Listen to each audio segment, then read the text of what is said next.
আসসালামু আলাইকুম ওয়া রাহমাতুল্লাহি ওয়া বারাকাতুহু।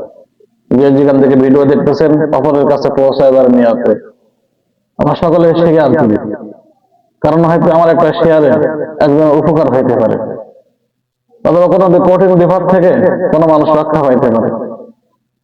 এই জন্য দিন প্রচারের ক্ষেত্রে একে অপরকে সহযোগিতা করা, দিনের দাওয়াত অন্যজনকে দেওয়া, সেও যেন দিনের পথে অটল থাকতে পারে। আমি যে বিষয়ে এখন বলতেছি আপনাদের সম্মুখে, সেটা হইল বিভিন্ন রোগ থেকে মুক্তির জন্য আমরা বিভিন্ন সময় বিভিন্ন কবিরাজের কাছে যেয়ে থাকি, বিভিন্ন পীরের দরবারে যেয়ে থাকি, বিভিন্ন মাজারে আমরা সিজদা দিয়ে থাকি, কিন্তু এর সিফাত আল্লাহ তাআলা কোরআনের ভিতরে দিয়ে দিয়েছেন। হাদিসের ভিতরে আছে সূরা ফাতিহা সমস্ত রোগের ঔষধ। এরপরেও আল্লাহ তাআলা বিভিন্ন আয়াত মানুষের শিফার জন্য আল্লাহ তাআলা দিয়ে দিচ্ছেন।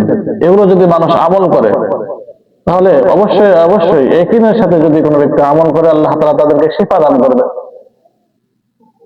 আমরা অনেক সময় বড় বড় কঠিন রোগ থেকে মুক্তির জন্য এমন নিরুপায় হয়ে যায় যখন আর কোনো আশ্রয় থাকে না। এই সময় যদি আমি কোরআনের সংস্পর্শে চলে আসি, কোরআন অনুযায়ী আমল করি, তাহলে হইতে পারে আমার শেষ সময়টাতেও আল্লাহ তাআলা মুক্তি দান করবেন। অনেকে আমার বড় ব্যাধি ক্যান্সারে ভুগতেছি, কেউ বা এর থেকেও বড় বড় রোগে আমরা আক্রান্ত আছি। এই রোগ থেকে মুক্তির জন্য কোরআনের আয়াত সূরা আনামের 16 নম্বর আয়াত, وَإِن يَمْسَسْكَ اللَّهُ بِضُرٍّ فَلَا كَاشِفَ لَهُ إِلَّا هُوَ وَإِن يَمْسَسْكَ بِخَيْرٍ فَهُوَ عَلَى كُلِّ شَيْءٍ قَدِيرٌ। এই আয়াত আমরা সকাল সন্ধ্যা 3 বার করে তেলাওয়াত করব। প্রয়োজন হলে পানিতে ফুঁক দিয়ে নিজে সেবন করব। আল্লাহ তাআলা সমস্ত রোগ থেকে আল্লাহ তাআলা আমাদেরকে হেফাজত করবেন।